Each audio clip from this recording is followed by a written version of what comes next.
welcome to the Side Action, episode 19 of season 6. My name is Jim Weglars, aka Wegs. You can follow me at Wegspool on Twitter and on Instagram.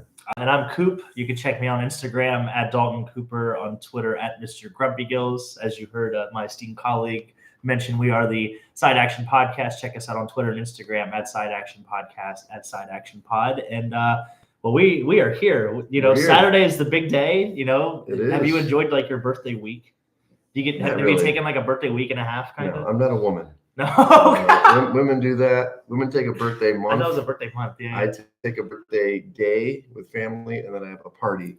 And, and then once the party's over, nobody thinks about my birthday for another 360 or whatever, 357 days or whatever it is, difference through the party. Okay, gotcha. Are you looking forward to at least winning Saturday? Like you're at least gonna win. Like it's rigged for you to win. It's not rigged. Right? A lot of people call it the Wegs always wins party. It is not. I've got it. There's so many people coming this year. I'm not complaining. It's wonderful. It's they're arriving. I can't. They're arriving.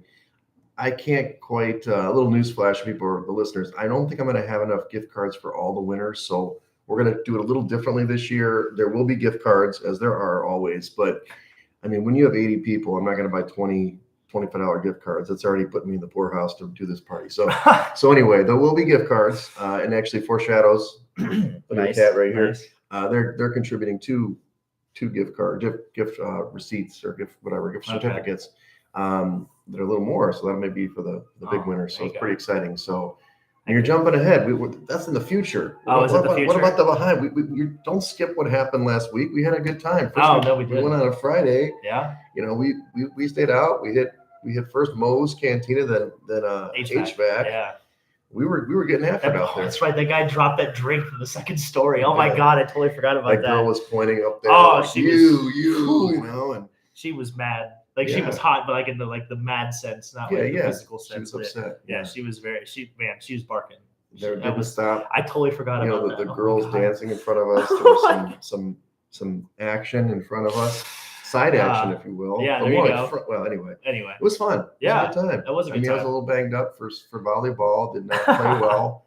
Got a little criticized. Sorry to hear that. But that's okay. I sweated out. Felt really good. Okay. And, I did some ice skating. That was awesome. Nice. Hit the skate ribbon, and that was a good time. We saw the Lions get hosed on Saturday night. We didn't do that together, but that's true. Yeah. That's true. That was a tough one. But either way, did you play Hamlin on Saturday? Yeah, Saturday played Hamlin.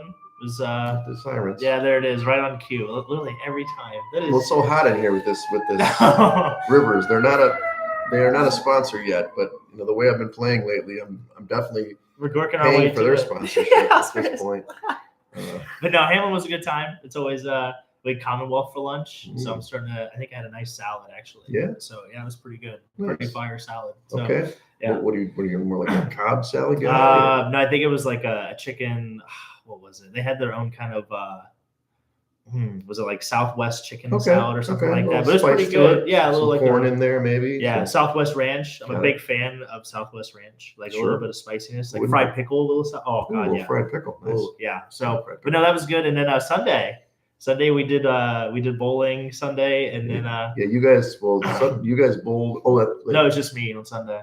Okay, that was that's right. You had the bowling. That's right. Yeah. Well, I know, but you still did. I think you did well. I know you didn't do well enough to qualify, but you still had a good average. Yeah, and I still cashed for not bowling anything competitively for like 4 years. I would say I held my own. So I didn't have a lot to be mad about in retrospect, but it's just disappointing not finishing. How high we'd want to. But you want to be. I want to see you on the TV on the right ESPN 3 or whatever it is. Me and you both. But then that was a long day because I got up at 7 and I didn't go to bed till.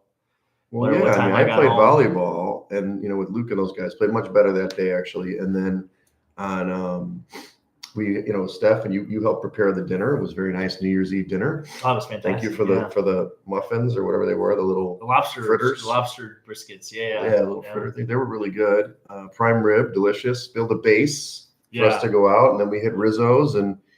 It was fun. We had a good time. You had a great suit, the purple suit. If you haven't seen it on Instagram, check it out. This guy, he's on the 20-something page, as am I, apparently. Oh, really? I don't know my age. That's what it's called. It says 20-something. Yeah, but we're on the front page.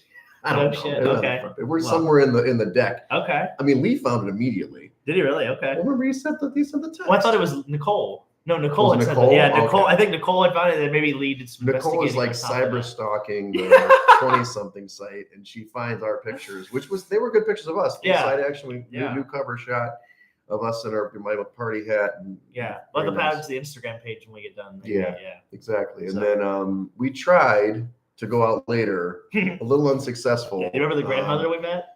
The oh, 39-year-old grandmother The we one met? that was hitting on you at the Oh bar. I do my remember God, her. that was, oh man. I mean, yeah. I could have left you with her. I've She never was met a making some woman. headway. I've never met a woman that kept the same volume, but just kept getting closer to my ear. So by the time she's in my ear, she's still talking at the same decibel level, and I was like, "Oh boy!" Like, yeah. So I mean, nothing says a great New Year's Eve night like sluggers at like 1:30 in the morning. Yeah. You can meet a lot of great ladies there. But we ended up.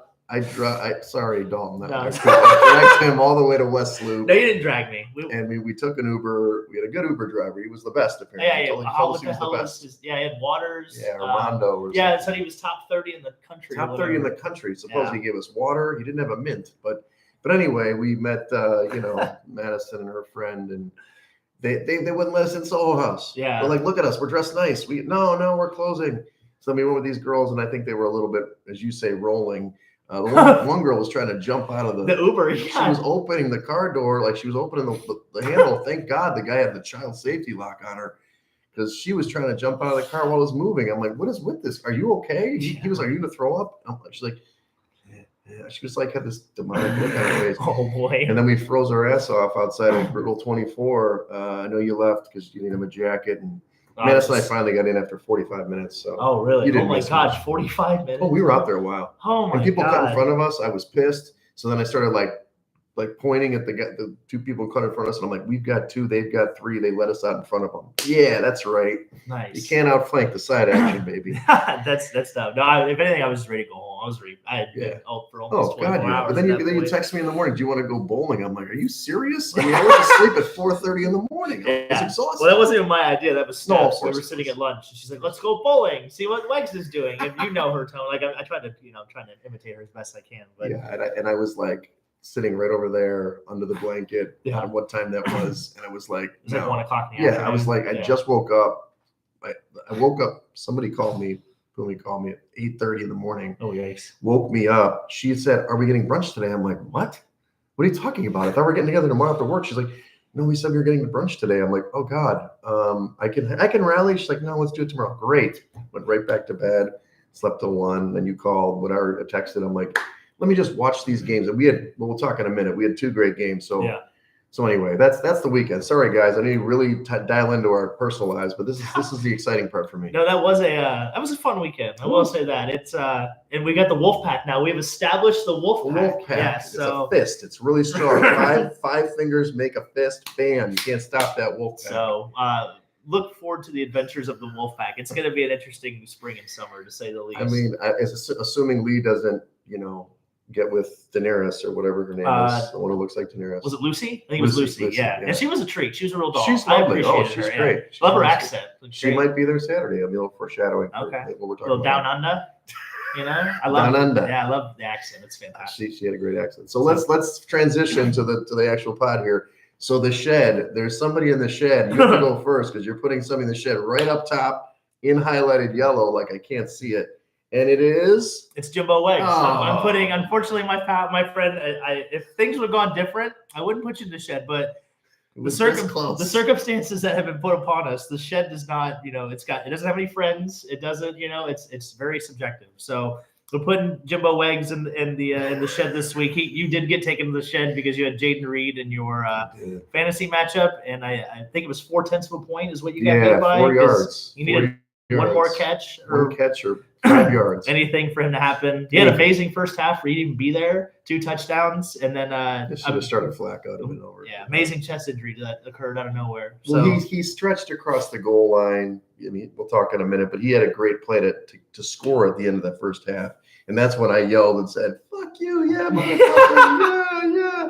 But then I checked the score and I was down by 0.4. Oh and man! then he was sitting there on the sideline.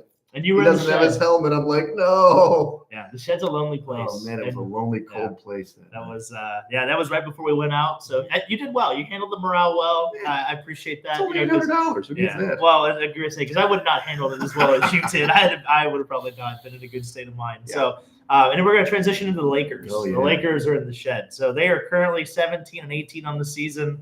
They lost to the Heat again last night without Jimmy Butler, without Hemi, if you will.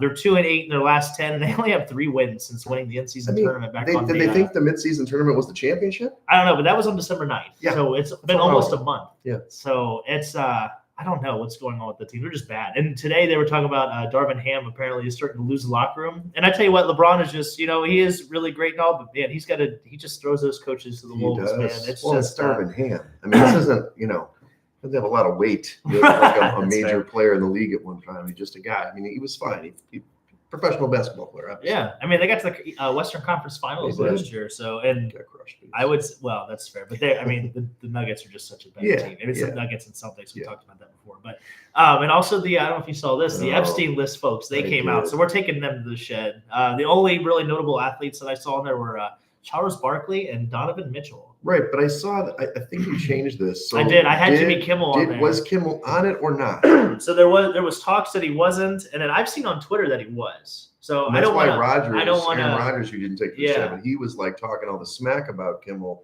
that he was on the list, and then Kimmel came out and said, basically, keep your name out of my mouth, kind of stuff. Yeah. And so, anyway, okay. But I didn't want to misreport. So we'll see. Maybe next week I'll be able to confirm one way or the other that excuse me, Jimmy Kimmel is not on the list, but everybody else that's on there should be taken to the shed immediately, if not sooner. Yeah. So. Oh, hopefully you have seen him. Not well.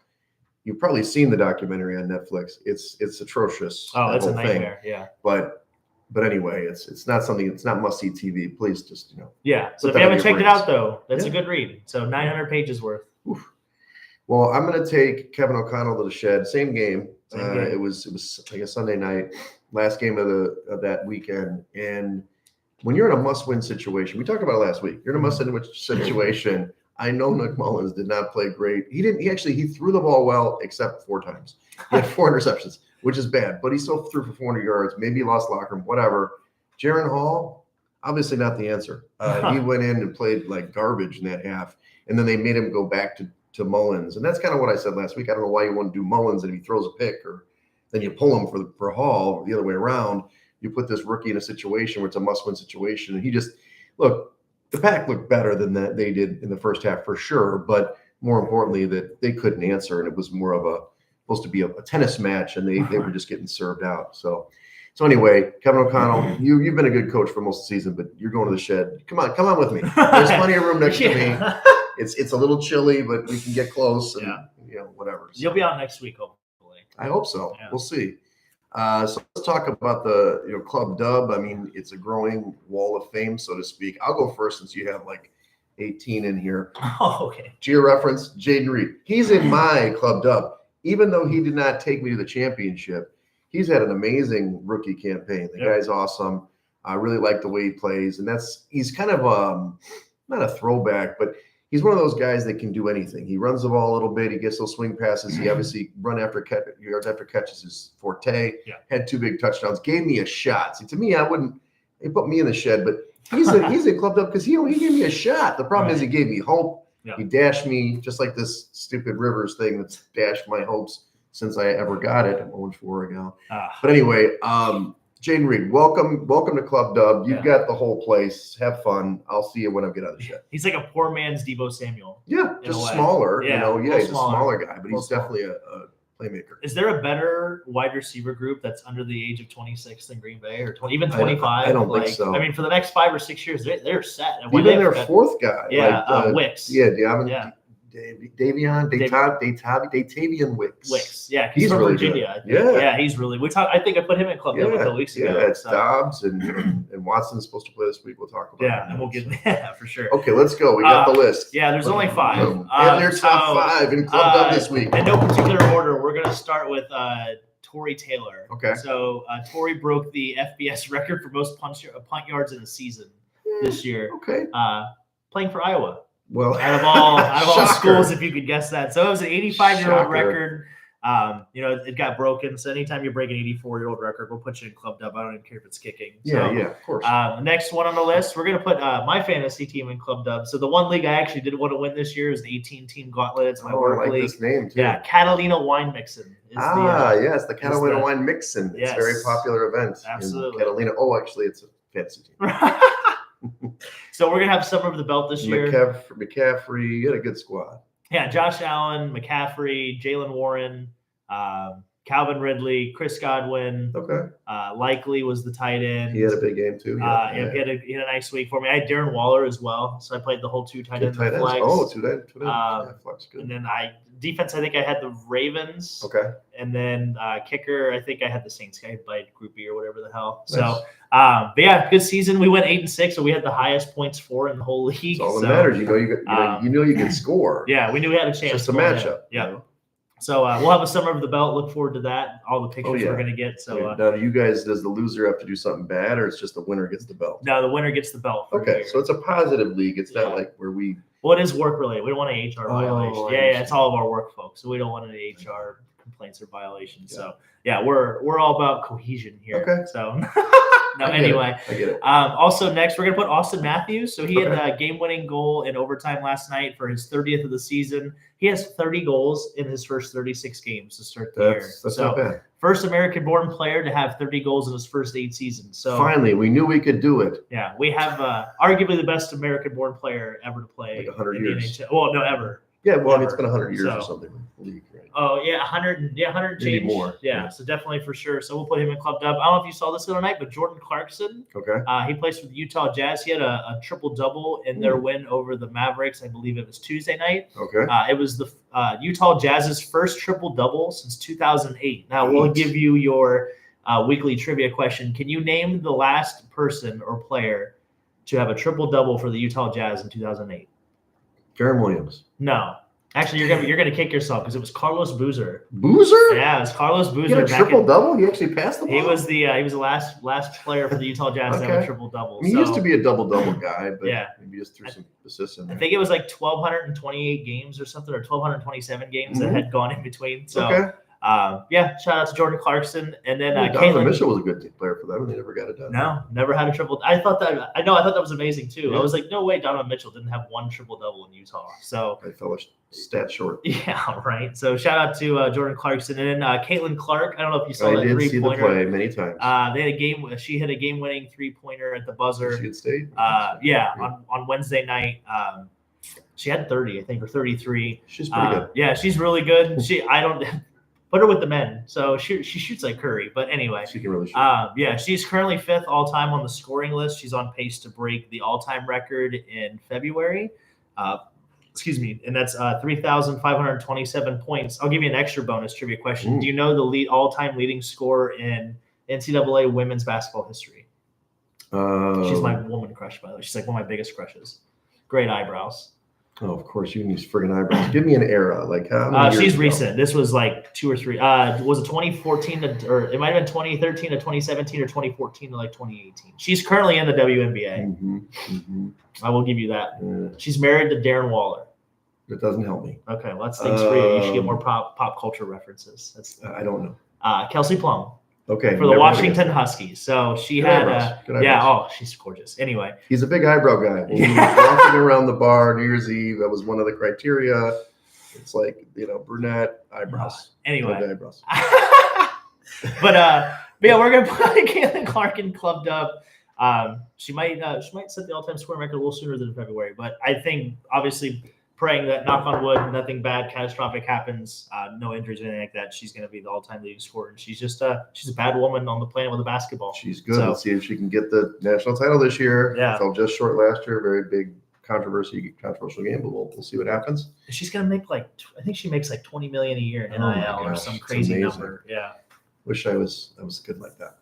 All right, let's go to college football. We had a bunch of games, as we talked about, the bigger bowls, and you did much better this week than last week. So congrats. We only got one wrong this week. I know, and that was one of the big ones. But so we'll go over the big games here. So the Cotton Bowl, Missouri. Obviously you got that one. You're on the right side there. Ohio State with the backup quarterback wasn't as good as it was kind of what we planned it out. It was beautifully planned. I think I even said on the pod, like I think I said that it was gonna be like a 17-10 game, and it was 3-0 going into the fourth 3-0. quarter. It was like, come on, let's see something. It was no, to that game. It's a No grower, not a Washington, shower. Texas. Yeah, exactly. And then Ole Miss, we planned that one out perfectly. We knew that, and they weren't technically top 10. I guess they're top 11. My bad. Yeah. But why would you put Penn State ahead of Ole Miss in the ranks anyway? Because sorry, James Franklin, Jimmy Franklin, you're bad against good teams. Sorry, pal. And then Georgia, this was a rough one. So after we did the podcast, I listened to a lot more information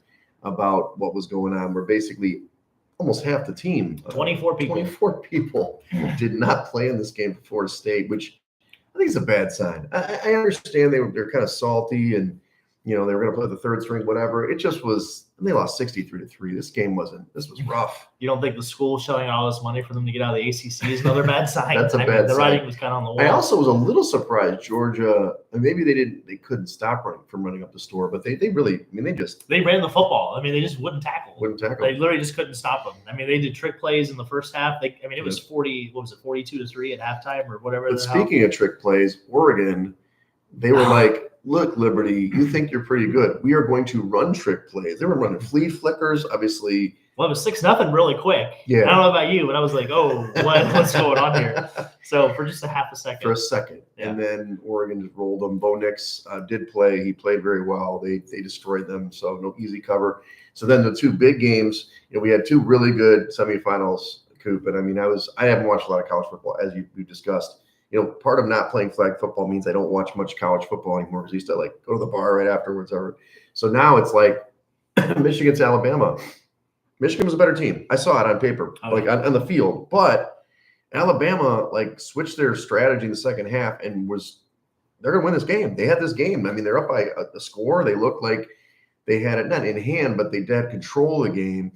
Then that bad fumble by Penix, which I don't even think they even scored on, but kind of Milrow. Oh, Milrow, my bad, Milrow. And then the bad snaps, dude. I don't know which quarter that was. Yeah. Honestly, the whole year they've had trouble with that. What is with that? How do they keep that guy in there? They were talking about that on so Saban goes on Pat McAfee, and I was watching it, but he was talking about they've been having trouble with that all year. And one of the AQ Shipley is one of the guys on there. He's talking about it's hard because they do a clap for their cadence. Okay. And when there's a lot of noise going on, you can't hear it. And another thing is you can't really prepare for it. Like in the NFL, you'll hear Dak go, "Here we go," or even with Aaron Rodgers, and the center can anticipate the ball just going snap. So yeah. So sometimes the center, AQ was talking about when they did the clapping when Cliff Kingsbury came to Arizona, when they played in Pittsburgh one week, he would literally look up at the Jumbotron and wait to watch Kyler clap, and then he would snap the ball. So they were talking about that's obviously there's a lot going on because he's trying to make reads and checks, and then he's waiting for the quarterback. So it sounds like they should change that strategy. Probably. But those 3 snaps, I think it was 3. Yeah. The one drive was a drive killer. It was like whatever. Yeah. 2nd and 4, and then it turned into 4th and 25. And then at the end of the game, when, obviously this game went to overtime, give, Michigan credit for coming back, making the score. Yeah. Didn't go for 2. That was a beautiful drive, too. I don't know where that drive. Where was that game? What was that call? Those play calls. I don't understand. What did you do the whole second half? It's like they saved those. They knew they were going to be in that situation. They saved those 8 play calls. Playing the lines. Well, that's why. And then I thought, we're going to go for 2. Nope, we're not going to go for 2. We're going to go to overtime. Yeah. Well, he knew he had the better team. Well, he knew he had the better team. That's what it came down to. And they finally gave the ball to the running back, Corum. They got the guy runs up the middle twice for a touchdown. Yep.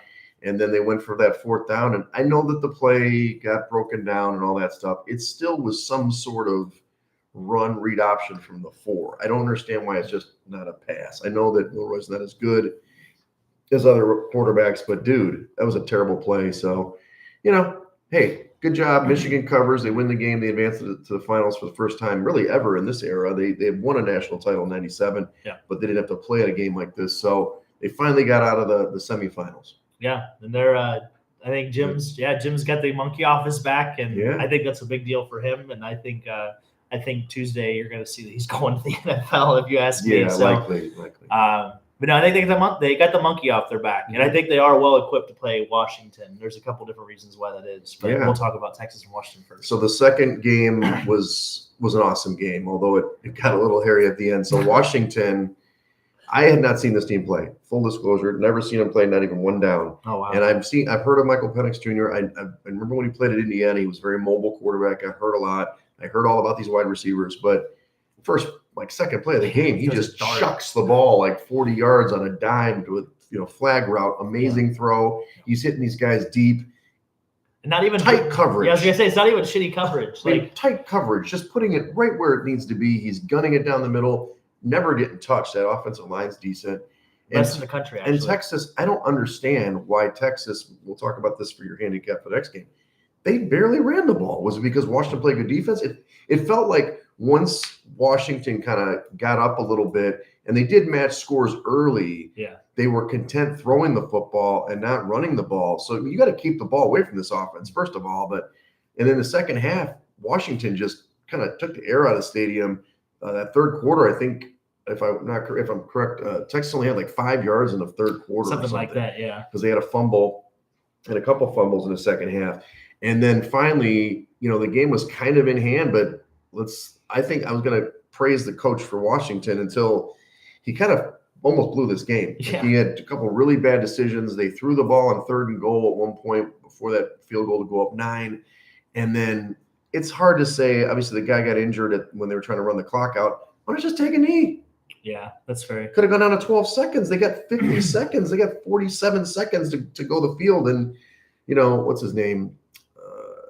Ewers. What's his name? Ewers, yeah. Quinn Ewers. I mean, I don't think he's a very good quarterback, but he got him down there. No, you don't think so? I don't. Oh. When I watched that game, granted, I'm watching it against Penix's, ability. Penix was throwing dimes all day, but I thought Ewers played. He was he was only 50% in his first 18, 20 passes. Then at the end of the game, I don't understand, honestly, watching this game, Coop, because I haven't seen a lot of it. Why is Washington playing man-to-man in this situation? Yeah. They're giving situations. I don't think Ewers can hit tight windows like Penix could. Make him go down the field in slow play it with only one timeout. Instead, he was letting them get one deep coverage. He got that 32-yarder. Yeah. And then they got really to the 11. And then I don't know, obviously Washington finally stood up and they did win the game outright, covering the spread, and they look good. So they did win by 6 points? No. Yeah, they kicked the field goal. They won by 6 points in the end. Yeah. No, I think there wasn't 7, I thought. Because they could have scored and tied it up, I think, to go to overtime. I think they would have. I thought they were going to win it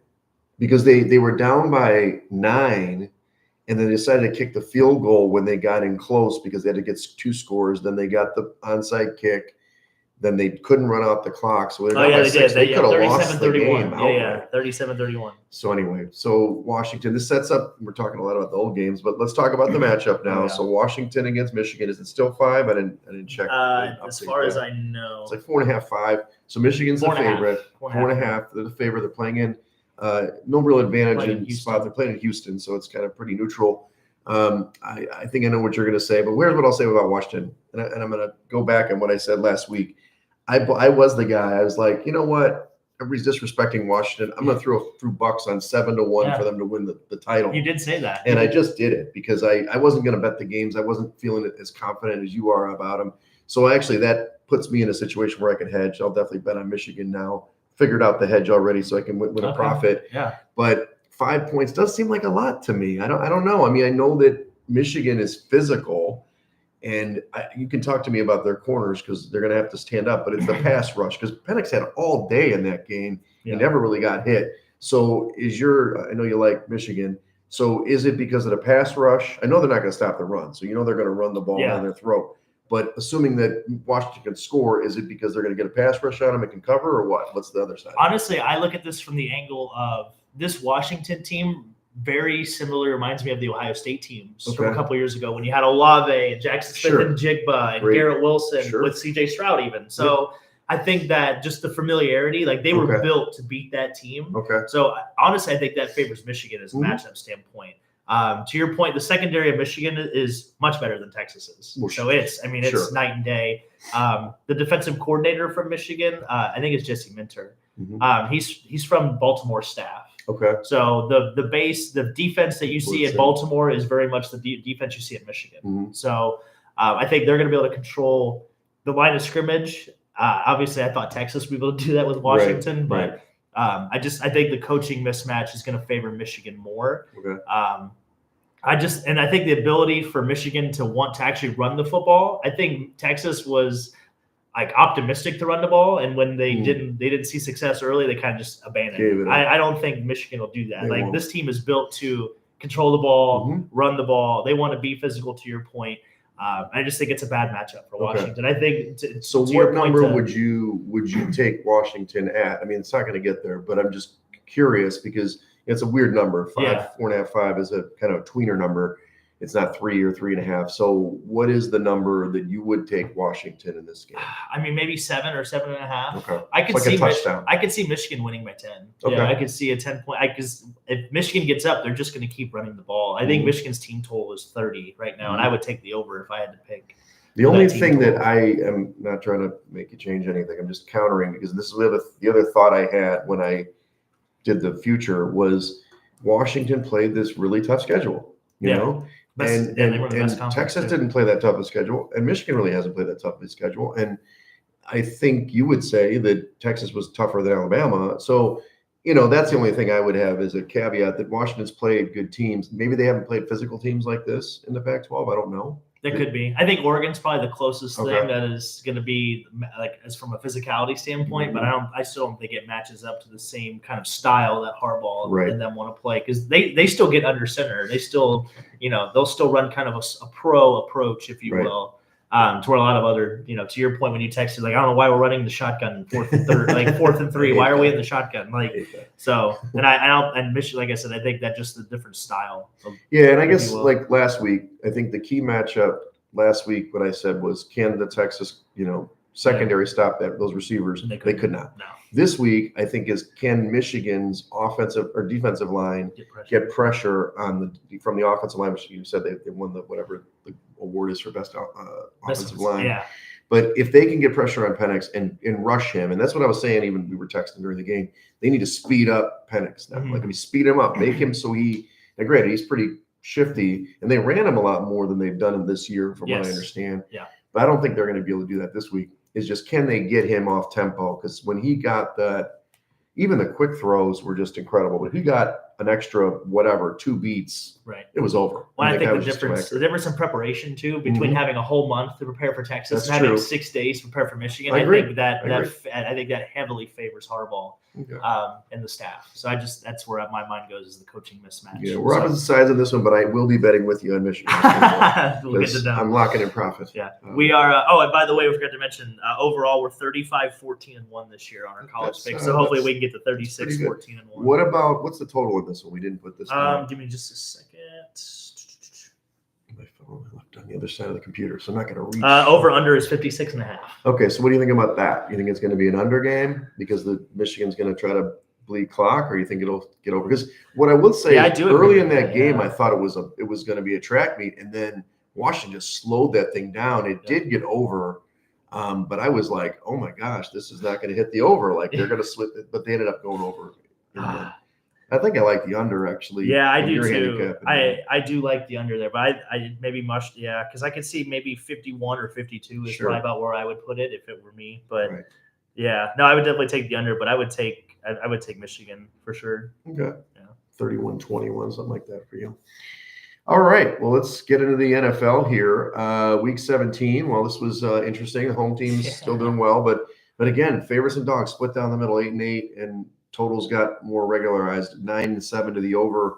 A lot more spreads coming into effect, just like last week, 4-16. So it's kind of a, it took 18 weeks or 17 weeks. Now the books have it figured out, except now we're entering week 18, which is all bets are off. Yeah, now you're in no man's land. Side action is whatever. What can I say to everybody? It's we lost a leg in this one. We stepped on a landmine about 2 weeks ago, and now we're just limping home. But we got 1 out of 4 again. But just to keep you in mind for the contest for future, top entry 70%. We knew that. I knew that 70% is a winner almost every year, right around that 70, and the cut line is about 62.3. Right in that 60 to 63% is normal. So we just couldn't maintain the pace. We did go with the Cowboys -5. Yeah, and again, we were texting. It's like, come on, man. And maybe you're right. Maybe they were the wrong side the whole way, but they had a chance. They just couldn't keep them out of the end zone. And then I don't understand what Campbell was doing. I don't know why he went for 2 from the 7-yard line or whatever it was, 8-yard line or whatever. He got the penalty. Yeah. I mean, kick the extra point, give me a chance to get my cover. That's all I care about, Campbell. I mean, I don't care about your winning streak or whatever. Did you but hear him on? He did a talk show radio with Detroit today or yesterday. And the guy was like, the radio talk host guy was like, I just think it was irresponsible. He's like, okay, like he's just like, whatever, man. He's like, so, but they were in the playoffs. They got so hosed. it's just they could have, and that was a whole other thing about the eligibility and all that stuff. And he's back on Sunday night football, Sunday, primetime game again. Oh, he's doing the Dolphins. He's doing the Pittsburgh game. Oh, okay. He's doing the Pittsburgh Ravens game. So that's a 3:00 game, but he's like a standalone game. So that wasn't that great, but they did win 20-19. So Dallas has a chance to win the NFC East this week. We don't talk about the Eagles. The Eagles lost against Arizona. Crazy. Buffalo, they didn't get it done. -13. What can I say? Who told you that? Who told you that was going to happen? You did. But I just thought that they were going to kick ass because what was funny, they lost that game in the first. Well, they won the game. Let's make it clear. Yeah, they won the game 27-21. But they lost the cover in the first half. They had 4 turnovers of Zappy in the first half. Yeah. And we're only up by like 4 points. Yeah. And I was like, because he's not going to do that bad in the second half. Yeah. Or it'll get pulled. So it was one of those situations they never really were covering. They had one chance. They were up 27-14, I think. And then they got the backdoor cover. So great job for the Patriots. The Finns, man. I know you probably talked about this. You're Dolph out? I've been Dolph out for about 3 weeks now. Well, they're in the playoffs. Let's stop there. They don't even deserve to be. But, they played good for a quarter. Yeah. And then they just got Lamar'd. They got shit canned. Yeah. God, Lamar. First of all, thank you, Lamar Jackson, for winning me the MVP future that I bought on you at, 15-1. Thank you, because I think you're it changes every week. Last week it was 7-1, I think. Or no, that was Washington. Sorry. Well, yeah, but right. Right, that was. But I got in on it, in October. Okay. So I'm not saying that he could lose it theoretically, but I think it's in now. Yeah. So thank you, Lamar. Getting 5 touchdowns really helped. But they look great. I mean, 56-19. They just kind of. I think they had a little payback from last year. Didn't they lose 2 years in a row to Miami? Yeah, once on Monday night. Then last year they blew it on like week 3. They had that amazing comeback. Yeah, Tua had all those throws, so maybe they kind of had something for them. But this week they'll rest their guys. This Carolina, I mean, Beathard did play, and so it was 6.5 seemed like a not a gift, but maybe it could have been more. I think they closed it a bigger or a smaller favorite. Didn't matter. 26-0, which. Maybe that bodes well for the Jags. We'll talk about the injury report in a minute, but Beathard just made the easy throw, and they gave it to Etienne. Like you said, he had a huge game. Yeah. Again, I'm not in the fantasy playoffs, or wasn't in the finals for my other team, but he had a good game. Oh, yeah, and he's like just that Carolina run defense is atrocious. But, hey, they didn't get shut out because the owner threw a drink on the fans, so he definitely scored. He scored a fine for that at least. So, oh, my God. Good old David Tepper. He's a stay winner. Classy, San Diego. But we did get one. We got the Pittsburgh. Mason Rudolph, he did it again, man. 30-23. He put up some yards, 469 yards in this one. Yeah. They played well. It makes Seattle, now that's a winner get in. They could win and still be out. Yeah. Because of this loss. So Pittsburgh did, and they have a situation where they can win. They need some help to get in when they play Baltimore. You did well with, C.J. Stroud came back. Yeah. He played well. They covered easily 26-3. I didn't necessarily see this one. So this sets up for a winner get in situation. So good job for Houston. Tampa, though, this was what the hell happened in this game? That was a clunker. I don't know. I didn't really get a chance to watch most of this game. I just saw the score across the bottom. I was just like, what the hell is going on? Yeah, the big thing is, I guess, even a team like Tampa, as good as they've been playing, are they really going to win 5 in a row? No, they're not a 5 in a row team. So they were down 17-0 in this game. And they didn't score to the fourth quarter in this game. So the Saints win 23-13. It gives them a chance to make the playoffs if some things happen. But Tampa can still win the division if they win this week. So even with that loss. But the Bears, you need to push for the Bears harder, man. They are playing so good. Wow. They dominated this game, 37-17. I knew that the Falcons were garbage. Don't get me wrong. But I didn't think they put up 37 points. But they lit it up. They played really well. Defense is playing good. They may be eliminated for the playoffs, or they have whatever. They're still under 1%. I don't know why. They just eliminated from my mind. But they have a chance to knock out Green Bay this week. We'll talk about that. And then lastly, the Browns, which was on Thursday when we recorded. Yeah, the Jets. Yeah. They were awesome, 37-20. And Joe Flacco. David Njoku. Are you flack in or flack out? No, you got to be flack. You got to be flacking kidding me. That's what I got to say. He's so good.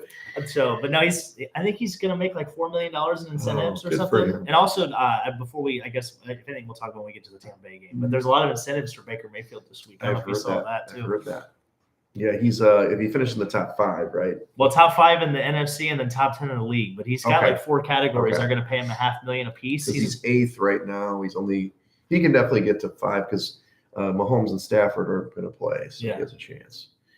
Okay, well, let's talk about some of these storylines. You're leading me into it. So Lamar, a lot of guys aren't playing this week. It's a weird week. Week 18 is wild. Baltimore, Lamar Jackson's not playing. So you got Tyler Huntley, but he's started in the league. He's played pretty good. Solid backup. Purdy's not going to play this week. You got Sam Darnold. I'm not sure. I don't think McCaffrey's going to play, but I think he's on the injury report, is out with a calf. So, but they play the Rams, who don't need the game either. And Stafford is also not playing. So it's the Wentz-Arnold matchup. Everything we wanted beginning of the season, right? To close the season. I don't think Cooper Kupp will play. I'm not sure if you heard. No, he's already, I think, out. So Puka will play because he's got like 40 yards to break the rookie record or something. So I think he'll play. Cleveland's not going to play Joe Flacco. Did you hear they're going to start? No. I think it's Tim Boyle again. Is it? Yeah. Is that right? Well, PJ Walker, is he still on the team? He's gone? He's out there. I think it's Tim Boyle, if I'm not mistaken. The guy, the Jets started. He was on the couch. He's coming back. Yeah. I think that's right. It's goofy. They pick a guy off the street to start. I'm surprised they didn't call you. Right. Jeff Driscoll. Jeff Driscoll. My bad. Jeff Driscoll. That's Tim Boyle. Oh my God, revenge game? Jeff Driscoll revenge game? Yes. Hell yeah. All right. Well, yeah. And then Detroit, it sounds like they're going to play their guys, but they really can't improve their position necessarily. So I don't know. They're just kind of being weird. Mahomes will not be playing. I'm sure Kelsey's not going to play for the Chiefs. It's just you got to check the reports. And then in the injury category, sorry, buddy. I know you've given your fins out for a reason, but Bradley Chubb got tore his ACL, which sucks. Tua's kind of banged up, even though he'll play this week, I'm assuming. You got Mostert's been kind of banged up, and Waddle. So those guys, you got to watch them. I hope they play. I'm assuming everybody's going to play to try to. I would assume so. They got to win the division. Yeah. You talked about Baker. He's a little banged up because I think he left the game the other day, or maybe he got knocked out temporarily. I think he left for a couple plays and then came back in. I know he threw that touchdown to Godwin because that changed my whole day. Yeah, it changed my whole fantasy matchup around. And then, but it sounds like the Green Bay guys are coming back. Christian Watson's going to play. Jaden Reed's going to play. Wicks is going to play. So they're going to have the full complement of skill players, which is good. Trevor Lawrence, it sounds like he's struggling to play. He's limited today. He's questionable with the shoulder. He had short passes. The line dropped in that one. It was like 5.5, 6, and now it's down to 3.5, indicating that he's probably not going to play, but this is a must-win for them. Kamara hurt his ankle. He's questionable. And then Levis, who knows if he's going to play, if that matters in that game. But check all these things. I mean, honestly, like we talk about this now at Thursday, it can change drastically by Saturday or even Sunday.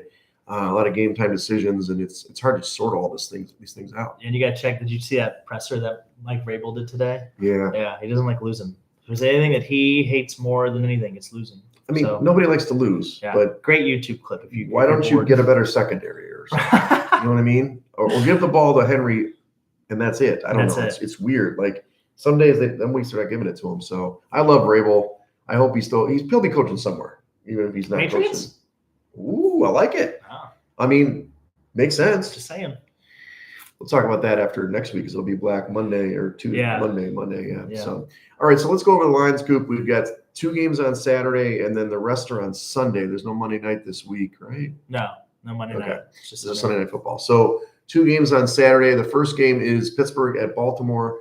Pittsburgh's a 4-point favorite now, 3.5-point total. We talked about Huntley starting there, and I would caution you on this one. Originally, I had Pittsburgh, especially when it was at 3.5. Here's the caution: they got to win. I get it. Mike Tomlin, blah blah. These games are always within 3 points, so it's like 4 points. Yeah, that's a lot. It's not that I want to lay. I want to take the points at Baltimore. It's just I had them in the top 5 to 7. They're still on the sheet right now. I'm probably going to pull them off. I don't like it. As good as Baltimore or Pittsburgh's been playing better, but this is a rivalry game. These guys get up for it, even if it's Huntley. I would probably, as I reverse my sheet, I would probably take the points of Baltimore if somebody put a gun to my head. And you got to remember too, Baltimore's backups have to be worth something because they had like 22 preseason games in a That's row. right. They had one, so That's right. you know that they take shit seriously. They do. The backups do. So well, and if they can knock out the Steelers officially, not yeah, bad. they definitely are going to be happy about that. So for that reason, I'm on Baltimore. And plus, I don't think Mason Rudolph, I think, obviously has been better. George Pickens has been going off, but their run game has been really good lately, the last couple games. And I just don't think I don't think they're going to be able to run the ball as well as they have last few weeks against Baltimore. So I think 4 points is just too many. Yeah, the hook would be a beautiful number at 3.5, but I love 4 even more. Well, plus it's 35.5 total. I heard there's going to be this terrible weather in the East Coast. Yeah, it's just to get a snowstorm. It's going to be a sloppy one. It'll probably be a field goal game, like all these are. Sure, Pittsburgh probably wins, kicks a field goal to win it, has a chance to the playoffs. But 4, come on now.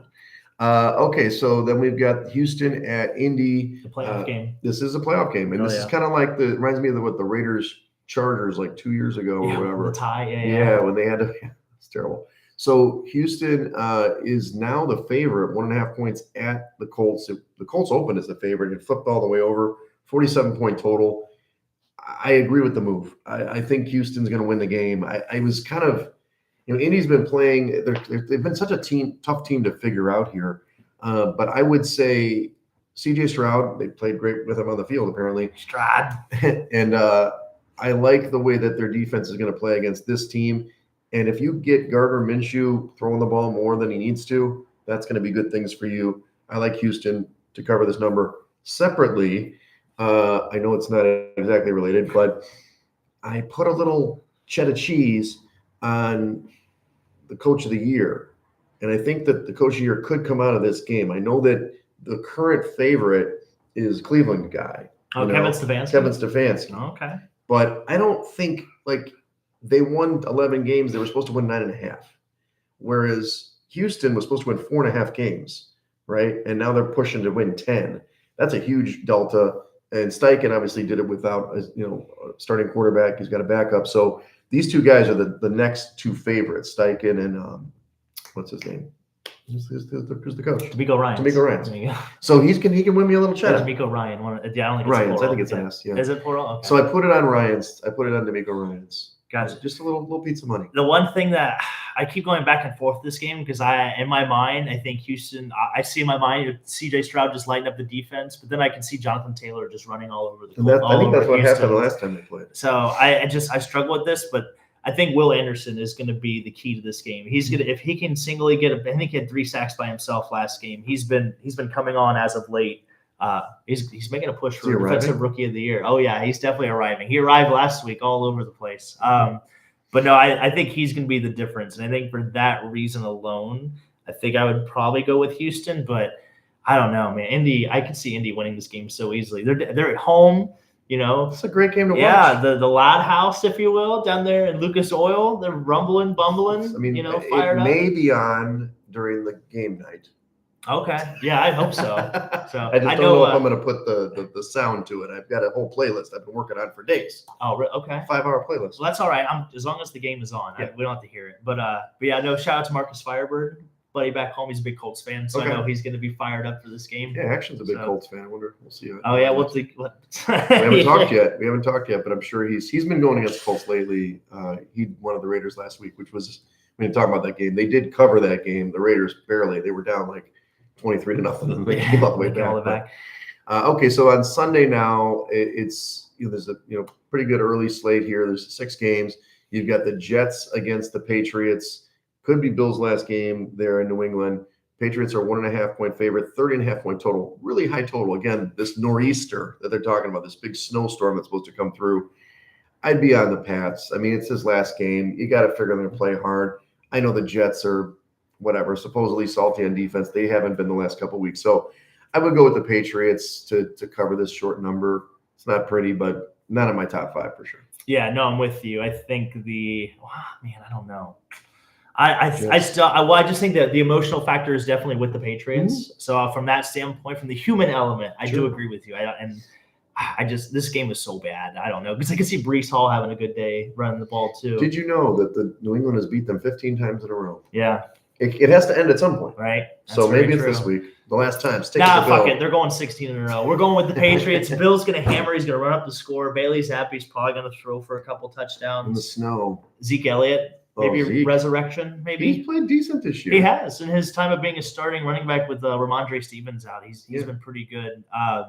But Hunter Henry might be the difference if he plays. So tight end of the year. Yeah, if he wouldn't have got hurt, he could have been. What could have been? But yeah, no, let's ride with the Pats. That might be our 401k lock of the week. Whoa. Okay. We're not doing that. Don't do that, everybody. Listen to the disclaimer at the end of the podcast. 1-800-GAMBLER if you have any problems or issues. All right. So now Tampa, Carolina. Tampa wins. They lock up the NFC South. 4.5-point favorites on the road. 37.5-point total. I don't know. I mean, I don't know why this line came down. It was like 5.5 and now down to 4.5. Who was betting Carolina? I can't do it. I've done it repeatedly. We keep losing doing that. Like, I'm not doing it. So I would go Tampa or pass. I don't love the game. And Carolina did cover this number in Tampa. They covered actually, I think it was 19. It was 21-19, wasn't it? It was 21-18. It is 3.5 in Tampa early in the year. So logic would tell you they can do it again. I don't know, man. Tampa has to be motivated. It's not in my top 5. I know you like this game quite a bit. You've been on the Bucs most of the year, but I lean Tampa, but I'm not picking the game for contests. Yeah, no, I'm going Tampa here. They, like, to your point, I guess we should have seen this coming, but the 5 in a row, winning 5 in a row, they definitely weren't going to win 6 in a row. No. So we should have seen that coming. I maybe didn't metrics the right way, so that's on me. But no, this week we're with Tampa. I think Rashid White's going to have a good game. I think you play any running back against Carolina's there you go. Yeah, just Rashid White. He's probably going to have 5 or 6 catches. He's probably going to have 150 all-purpose yards. Prop. You're saying the prop would be over on everything. Over on his yards and yards of receiving. Yards and catches, yards, everything. So nice. No, I think Josh Palmer could be you could have a Josh Palmer sighting just because it feels like Mike Evans has been a little quiet the last couple weeks. But no, I like Tampa here.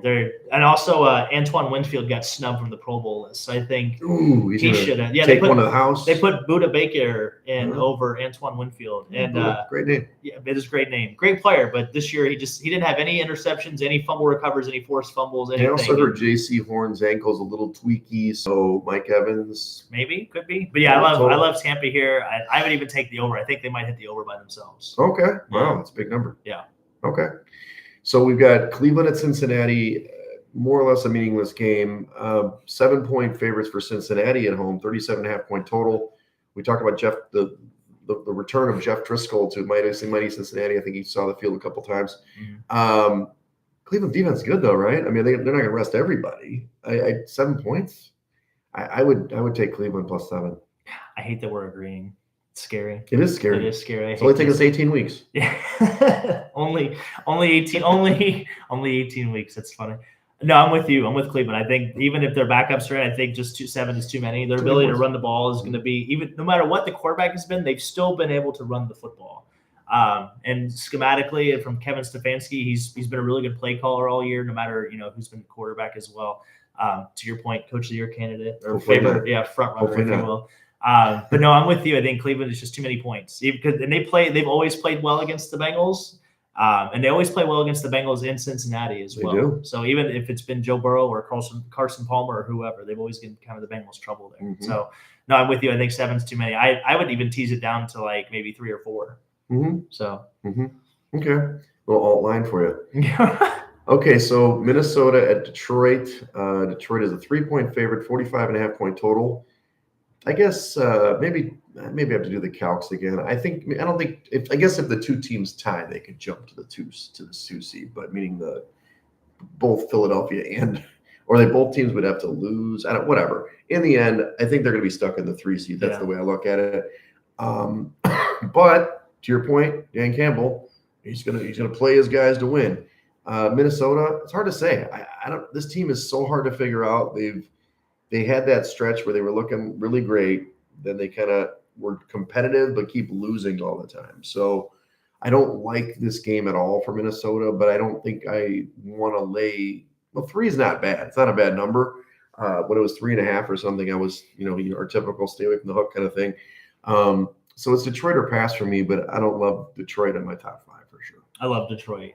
There is no one more emotionally vested, I think, in the rest of the season. His face Detroit, gets emotionally invested. Than the Detroit Lions. Like they've gotten hosed. They have a lot of doubt, I'm sure. Okay. Just from the outside. I think if anything, this might galvanize them as a team. Like, let's go. Well, if anything, this team that's out of the playoffs. Well, if anything, they might have just realized like how quickly a game could like be taken from you. Sure. Because even to your point, maybe it wasn't the right side, but it felt like even in the beginning of that game, they had momentum. Like they probably should have had more than 3 or 10 points. Like they could have scored more touchdowns. Like they needed to lean more on their run game, in my opinion, which I think they do in this game. I think both backs are going to be heavily involved. Okay. And I see them destroying Minnesota. Okay. Even if I'm they not blitz, surprised by it. Yeah. Just, even with them blitzing Goff, I still think that he's going to have a good day throwing the football. I don't see how this is a 3-point game. I see Detroit by 6 or more. Yeah. You think an over? An over. 45.5? That's a perfect number. Because I think I could see. Last time they played was 53. That was in Minnesota when they were highly motivated. I just don't know I can't determine. Well, Nick Mullins. Yeah, I was going to say, and you're getting Nick Mullins is amazing. Oh, he's amazing. He's the most amazing quarterback. Why didn't San Fran keep him? He throws the other team. He completes the ball every time. Yeah, just to his team or their team or your team. So, but no, I love Detroit that way, and we'll take the over. Why not? Okay. Life's too short to bet the under. Exactly. Okay, this is an important game, even though both teams could potentially not qualify for the playoffs. You've got Atlanta at New Orleans. New Orleans is a 3-point favorite at home, 42-point total. Really interesting here. Technically, Atlanta can still win the division. I don't know how it's possible. You have to do some math and some abacus work. Yeah. But if Tampa loses, the winner of this game, and Atlanta wins, they're all playing at the same time, though. Yeah. Atlanta wins. They actually jump both these teams, and they win by some. Yeah. They win the division. But I don't like Atlanta anymore. I was early in the season, big Atlanta guy, had them for the division, blah, blah, blah. This defense sucks, man. It just sucks. Now, you may think, Jimmy Wegs, they are playing Derek Carr, who is garbage.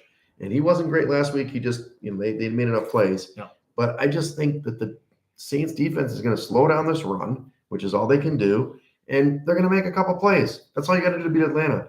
They got a terrible secondary. So I would lay the points here in New Orleans. I think they're going to win this game. And maybe if they get lucky here or there, they could still make the playoffs at the Bears. Bears could do them a favor and get them in the dance here. But I would lay the 3 points with New Orleans. I think if Tampa loses, the winner of this game wins the NFC South. They do. Yeah. That's right. New Orleans can still get in just by winning and hoping Tampa loses. But if Tampa wins, then everybody's out, I think. Well, no, New Orleans could still. Are they out? Well, I guess they could still sneak in. But New Orleans they're kind lost of the Bears to Green situation. Bay. God damn! I did all the scenarios. Did the article. Anyway. I think maybe Seattle. Whatever. It's a weird situation, Yeah. But either way, check out Wegs Pool. Yeah, Wegs Pool. Check that out. Read in the second paragraph. But man, I'm with you. I guess from a defensive standpoint, that's probably the best unit out of all 4 of these is the New Orleans defense. It is. But man, this is gonna be a field goal to death game. This is gonna be like an 18 to 12 game. Yeah, this is gonna be an 18 to 12 game or 18. I forgot to mention, Younghoe Koo missed 2 field goals. That also cost me the championship in that thing. Oh yeah, and He one tried of them to kick him in the snow. When the wind, even like the first one was so short, like as he kicked it into the wind, he was like 5 or 6 yards short. It's like my throws on the dice tables. You gotta get that power grind. I don't know. But no, I guess I'm with you. If I'm gonna trust anybody, I'll trust Derek Carr more than Taylor Heineke if I had to pick one. But man, Juwan Johnson's been really good at tight end for the Saints. So he's been good. He could be a bad matchup, and Shaheed's been playing well. But I guess the wide receiver group, could give Atlanta fits. To your point, their secondary is bad outside of Jesse Bates. But Shaheed's healthy. God, both these teams are just unwatchable. Well, they shouldn't be playoff teams, right? They're just in a bad division. This is one of the teams that's gonna roll and just get shit canned the first. When the sad part is, one of these teams can still host a playoff game. I know. Like one of those Atlanta could host a playoff game. That team sucks. It's just ridiculous. Okay, well, let's get to the next one. Jacksonville, Tennessee. Jacksonville, this isn't corrected, should be they're 3.5-point favorites currently because Trevor Lawrence isn't going to play supposedly. 39.5-point total. So Jags have to win to get in. If they lose, there's some machinations that they can make it, but winning and they're in. They win the AFC South. Yeah. But, this is the thing. This is a team that 4 weeks ago or 5 weeks ago, when did they lose to Tennessee? Was it Tennessee? No, they lost to that. It was Tennessee. No, that was Miami. They lost to Tennessee on primetime. Who did they lose to? They lost to the Bengals in primetime on Monday night. Yeah. The Bengals in primetime. After that, they have just tanked. They've won one game last week without CJ Beathard, and we talked about Brable, but I just 3.5. The number's right now. Divisional game, divisional road favorite is not a great thing. You usually back the home team. I love the Titans at 5. Yeah, I fell in love with it. Even Yeah. with Lawrence playing, I loved it. I don't love this 3.5 now. So Oh, really? yeah, it's a stay away game for me now. No You're right. Moss. Yeah, you're right. I fell in love with it at 5, but I fell in like with it at 3.5. So either way, Serious I think, like. yeah, either way, I think Tennessee is the play here. Mhm. Vrabel still wants to play and win. He does. And I mean, you're getting Tannehill, so I mean, at least you're getting Well, somebody. and it's a payback from last year. Didn't last year the Jags? It was a face-off game. Whoever was in the playoffs, and the Jags beat them.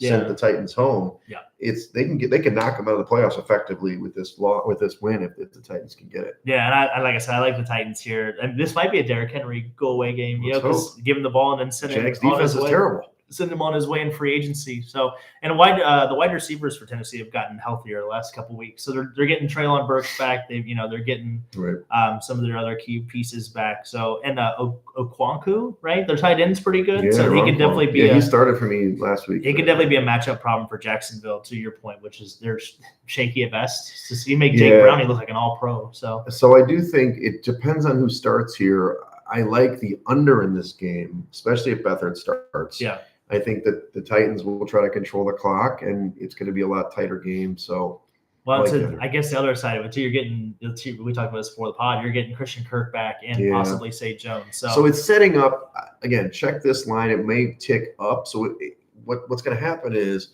if Lawrence does end up playing, even though he'll be hobbled and he has like a shoulder thing and whatever, he's still going to play great. I think he's going to play really well. So I would probably flip it. So if you like the under, take it now.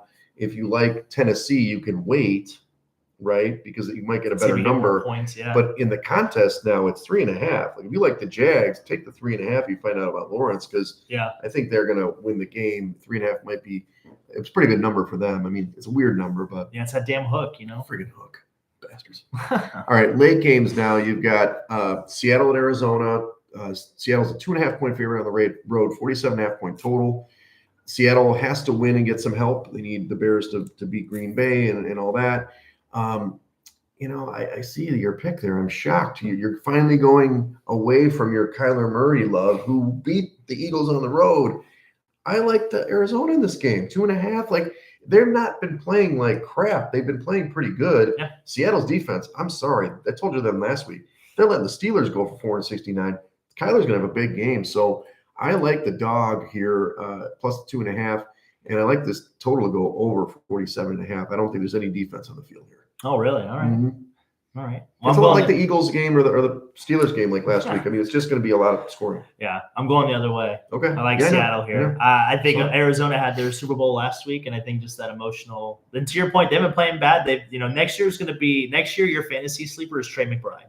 Trey McBride is going to be. He's going to be a fantasy sleeper next year. He may carry you to a championship. Mark my words. But he's going to be really good next year. The Cardinals could be pretty frisky depending on who they get in the draft. Frisky. They could be. I think they could be pretty good. They get a couple pieces on defense. Yeah. They help. They secure the offensive line a little bit. They could be a really good team. But I like Seattle here. They have to win. I think Geno was playing for his job, for his career. I agree. And I think that just the motivation, he's been in the league for 100 years now, but what's 12. But I think it's now or never for Geno. I mean, they got a nice complementary weapons. Arizona's defense is not very good, just to your point. So if there's one thing that Seattle should be able to do, they should be able to throw the football on this team. So and what about James Conner? He's been playing good. He has been playing very well. I like Seattle's defense here. I think Pete Carroll can figure something out. There's definitely a coaching mismatch between Pete Carroll and Gannon.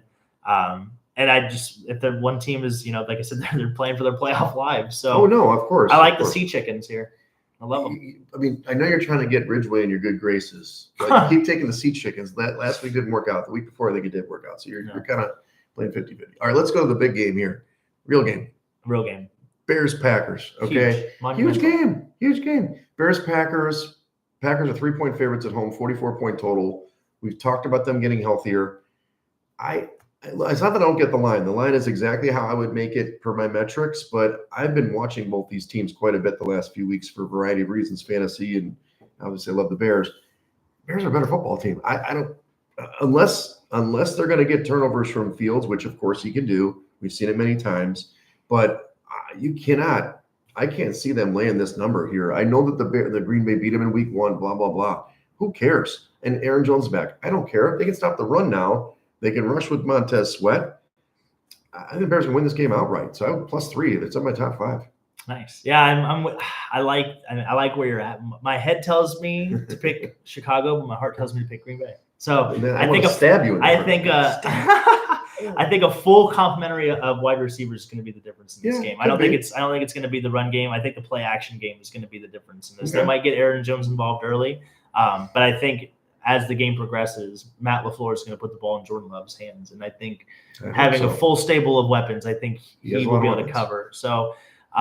The weakness of the Bears is that secondary. A little bit, you saw it last week, a little bit of mobile quarterback with Taylor Heineke scored. So Jordan Love can move around the pocket. I think that might give the Bears a little bit of trouble. Montez. Yeah, right. So, and the motivation factor, obviously, I think it's equal on both sides because Chicago's they're still coaching for their jobs. Yeah.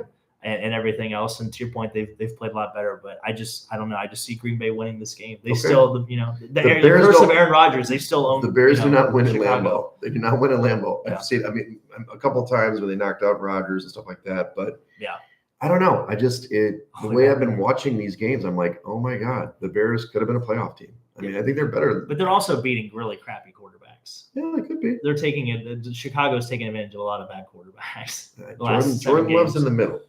No, are you defending Jordan Love? He's gotten a hell of a lot better. Jordan yeah, Love. but he's at least grown and gotten better. Though. Yes, he's gotten better. You dogged Jordan Love when he was bad, but now I can at least. I was telling him he's playing good, and then obviously. Yeah, he's definitely played better as the year progresses. Yeah. We'll see next year. We'll be able to give a true. He's had a better year than Aaron Rodgers did last year. Yeah, that's what they said, and Aaron Rodgers' first year. So.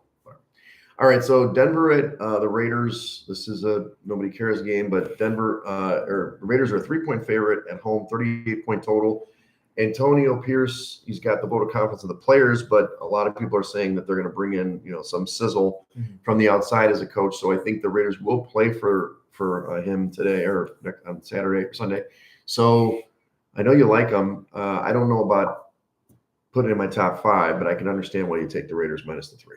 Yeah, I think the one thing they've been doing really well they've been running the football well ever since they played the Chiefs on Christmas. They've been run the football. Zamir White has been a nice addition. Josh Jacobs has obviously been banged up. So no, I like AOC here. I like Devontae Adams. Actually, the one player you really need to watch out for is Jacoby Myers in this matchup, I believe. Okay. So I think he's the one that is going to have the big day. I like the Raiders by 4 or 5 here. I think they do cover. I like the over as well. Okay, 38. Yeah, I like the over here. And also Denver's defense is very good. No, and the Raiders defense, on the contrary, they've played better the last 5 or 6 weeks than they have in fucking 5 or 6 years. Their defense has been good most of the year. There's only a couple games they got blown out. They played good all year. They keep guys, around that 25. They like 24 and below every single game. Very consistent. Yeah, and I think Max Crosby could cause a lot of problems for Denver. I love Max. So did he make the Pro Bowl? Yes, he did. He deserved it. All right, so we've got the Chiefs at the Chargers. Again, a meaningless game in the standings. The Chargers are 3.5-point favorites, 35-point total. Wow. I don't know what to say. I don't want to look at this game, like keep it out of my face, but as bad as the Chargers are, 3.5, come on, dude. Chiefs are pass. It's not a game I'm going to put on my card, but they're not going to rest the entire defense, right? I mean, the Chargers had the one good game against the Bills. The dead can't bounce, did a little dribble, in the second game, which we kind of expected, I suppose. But I wanted them to cover against the damn Broncos, but they couldn't do it. Couldn't score against that terrible defense. So this Chiefs defense, even if they play with, Chris Jones Chris Jones is going to play. If he gets one sack, he gets another $1 million or something. So nice. At least he gets a sack early. I like the Chiefs plus the 3.5. Yeah, I'm with you. Just on the sheer fact of the coaching mismatch, I'll take Andy Reid over. We don't even know the guy's name. Honestly, this is 2 weeks in a row. That's so sad. But anyway, he's an older fellow if I remember correctly. He's been around the league for a little bit. Yeah, he's a lifer. But no, Andy Reid and is Pacheco going to play? Because they can still run the football. The Chargers defense has been really bad against the run when Bosa doesn't play. So, to your point, who's the Chiefs backup quarterback? It used to be Chad Henne, but now it's Blaine Gabbert. Oh, Blaine. Yeah, it's Blaine Gabbert. Yeah, shout out Tom Brady. So. Oof. But Good no, hair. I like Good hair for Blaine. Yeah, right. Good hair. But no, I like the Chiefs. I think they'll be able to run the ball. It's going to be a home game for them, even though they're playing in LA. For sure. But and Andy Reid owns the AFC West. He owns his division rivals. So he does. But the Chargers typically cover in this matchup, but they just have no horses. They have no horses. So all right, so let's go Philadelphia at the Giants. Philadelphia's a 5-point favorite on the road, 42-point total. Philly still has a chance to win the NFC East if they get a win and Dallas does lose. So there is something to play for here. Otherwise, they're locked in the 5 seed if they win and Dallas wins. 5 points too much. Too many points. Can't do it. Philadelphia's defense can't stop anybody. I don't understand what's up. And Tyrod Taylor, assuming he's going to play for the Giants, has been capable. They should have beat the Rams last week. I told you they got to be scary about Tyrod. Tyrod's Ty God, as he was called. If he didn't get stabbed in the heart or wherever the hell he was, when he lung puncture with a stupid. Well, that's the only reason why Herbert played, though. I know, but I think the Giants, they don't know the season's over. It has been over for weeks. They don't care. They're going to play hard at home. 5 points, no thanks. I will take those points, sir. They're actually in my top 5. What do you know? Giants +5 just in the top 5. You're not going to win the game. I struggle with this one. Yeah, of course you should. I mean, because Philly has to get their shit together at some point, right?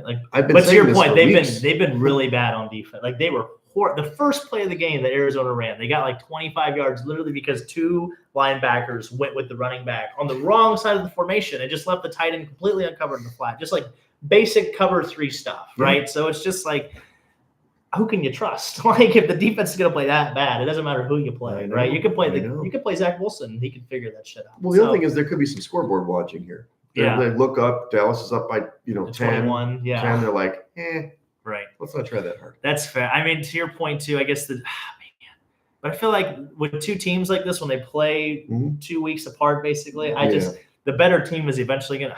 I'm with you. Giants +5. Giants +5. Chopping that tree down. Saquon Barkley is still going to they'll still be able to probably run the football. Again, I think to your point, they might scoreboard watch and take some of their guys out. So, I'm with you. Giants +5. The Philadelphia probably will win. It'll be another 3-point game like it was. But, now that we all say that, take Philly. So. All right. So, Rams at San Francisco. San Francisco, 4-point favorite at home, 41-point total. We've talked about it. It's the Wentz-Darnold matchup that we all wanted. Yes. I don't know. I waited 18 weeks for 18 weeks I can't believe they didn't give it to us sooner. I mean, I'm all right. It's a tough one. I like San Francisco minus the 4. They're not in my top 5. I just think they're overall a better team. If you don't Stafford in the game, I know that what's his name, McVay can really scheme things up and all that stuff, but San Francisco can run the ball on this team, and 4 points sucks, but it's not my top 5. But I would lean to San Francisco on this one. No, I mean just for the sheer fact that the defenses. That's definitely to your point. I think that's the big difference. And Sam Darnold didn't look bad in relief when he came in either. He's not bad. I definitely have more confidence in Sam Darnold than I do Carson Wentz. He's a ginger. Right. Yeah, right. They're kind of ginger. Well, I'm gonna say they're both ginger. Yeah, it's a ginger off. Gingerbread battle. Right. That too. But no, I think to your point, San Fran, they're just more physical. I doubt Trent. That's the other problem though too. Is Trent Williams when he doesn't play, this offensive line looks average at best, and that's how is one guy? There's 4 other guys there. That doesn't make any sense to me either. Especially when he played. Well, left tackle is the most important position. So you know that the Blind Side. You ever seen that movie? Oh yeah. It just shows that kidnapping can be profitable. The Blind Side. So, but no, I'm with you. I'll ride with San Fran. I think it's a perfect number. Honestly, I hate it. The more I look at it, the more I hate it. So, well, and you got to remember our rule. The division games, anything over 3, we like to take that dog. But is that does that count in week 18? Though? Yeah, I know with backup quarterbacks. Yeah, it's hard to say, but this is that's a perfect push. It's a perfect coaching matchup. It's not in the top 5. That's no, it's kind of move it over there. You got to make a pick. You got to pick all the games against the spread like Jimmy Wags. I'm 2 back now. I got to make some moves. I got to make my picks. That's not in my top picks, but I will pick that game. Yeah. All right. So Dallas and Washington is the last game of the afternoon. Dallas is a hearty 13-point favorite on the road, 46-point total. Well, I mean. Washington, God, this team. What a disappointment. I mean, we know Ron. I said before the season, I knew he was going to go, and I like Ron Rivera as a guy, but he can't do it anymore. They are going to play. I think they're going to play Sam Howell. They're not going to play Brissett, who gave him a good chance in some of these games. It just depends how hard Dallas can play. 13 is a big number, so I'm not definitely picking in a contest play, but I would lay the number with Dallas. Even though on the road, they don't score as many points, but Washington, yikes. Yeah. I can't watch that team. They couldn't do it last week at home against San Francisco, cover like the same number, and they're rated pretty similar to me. Yeah. Well, and you got to remember, too, Washington gives up the most big plays in the NFL on defense, and CeeDee Lamb, CeeDee Lamb has been a big play machine, and Tony Pollard has been invisible. So can he pass your guy? Can he pass Tyreek or no? I don't know. Maybe. You have to have another like 200-yard game. Yeah. So I highly doubt if they got up. I feel like by 21 or something, they won't play him anymore. But like Jaden Reed. Yeah. Right. But I think 13 is too many. Dallas has been very suspect on the road. The only saving grace for taking Dallas is I think you need a Tony Pollard game, and he's been completely invisible like the whole season. So he could be here right now. We can't see him. We have no idea. He could be right here. Yeah, that creek that over there could have been Tony Pollard. Maybe he's the ghost of Tony Pollard. That's right. But I like Washington here. I think 13 is too many. Yeah, makes sense. It's just I like the under too. I don't think this is going to be a very high scoring game. Yeah, and if you do, that's a good play with the dog. All right, last game, Sunday Night Football, Buffalo at Miami. Buffalo's a 3-point favorite on the road. Miami opened as a 1.5-point favorite, and then it flipped pretty quickly when they opened the windows up. So 49.5-point total. Oh, look, I love this game. Of course, I love when they were getting points with Buffalo. 3 points. I still like Buffalo. I think they're going to win the game. I think they're going to win this game. It's kind of a push number 3, but traditionally when Buffalo plays in these bigger games, they come to play and make it happen, and Miami does not. So I'm rooting for your team in a way. I don't want to see them get housed again against a good team, but you gotta, when you pick with the points, when you pick with your money, you got to pick Buffalo -3 here. They're gonna get housed. The Miami. Josh Allen owns the Dolphin. Yeah, I'm really Dolph out. Honestly, I'm to the point where I'm so Dolph out that I hope that we trade up to get Penix, and then Tua just walks in free agency. Wow. Yeah. Whoa. Because I think Penix is a bigger, stronger version of Tua. Yeah. And to have a rookie quarterback in that offense, they could re-sign Jalen Waddle. They could get more offensive line help. Obviously, the defense is just in complete shambles. Like the best pass rushers are hurt with Chubb, and I think that's going to be the big difference. There's going to be no one there to get Josh Allen. Okay. They did win 11 games. They had a pretty good game. They didn't beat anybody. No. So you're on Buffalo -3. Oh yeah, Buffalo's going to win by 10 or more. Okay. What about the total? 49.5. I would take the under. Under. I don't think Miami's going to score more than 17. Oh, okay. So they have a hard time scoring points against good defenses, like Baltimore. Right. Philadelphia, when the Philadelphia's not even that good of a defense. Yeah, the Chiefs. I don't see them scoring more than 20, and I think that's going to be a big issue because Josh Allen's probably going to score 35 or more. So, and plus, is it going to be really funny? Let me ask you this: what's going to be really funny is if Josh Allen wins the MVP, but he's not a Pro Bowler. Yeah, I don't think he'll win, but if he goes Here's off. Here's a question though. I heard, and I know it's true. I didn't do this in my scenario. Sorry if you read Wegs pool. I was wrong. Buffalo technically can miss the playoffs. Yeah, if they lose. Yeah. They lose, and that some things have to happen. Yeah. But that's crazy. Yeah. It's because of all those crappy AFC losses to the Broncos and stuff like that, Yep. So and they don't have the AFC tiebreakers. That's their AFC record is like 2-6 or 3-6 or something like that. Yeah. So they really need this game. That's the other factor. Let's go over my top 5. I just mentioned Buffalo -3, like the Bears +3, Houston -1.5. I will go with New Orleans -3.5. Feel a little squeamish about it. And then the Giants +5. Those are my top 5. What about your Beaver Nation final week? Yeah, final week of Beaver Nation. We're doing Tampa Bay -4.5. We are taking Raiders at -3. The Raiders. We're taking Seattle at -2.5, and we are taking Detroit at -3.5. And Nice. I was updating my record. So we're 44, 33, and 3 with our NFL picks. So that's good. Nowhere near as good as we are in college. Well, no, but you've improved quite a bit. You were about 500 maybe like 6 weeks ago. So you closed. So we've been coming up. Yeah, we've been arriving. You've been arriving. Yeah, for sure. So obviously he's already alluded to it. Saturday, the big game night. Jimmy Wegs. I'm already 50, but we're going to celebrate it that day. Big game night, big crowd, 4 shadows. Be there, be square. You have your chance to, act stupid and fun. And Jimmy Wegs is picking up some drinks. Yeah, it's responsible. You just don't puke on the bar. It's bad don't luck. break anything. Other than that, have a great time. I'm looking forward to it.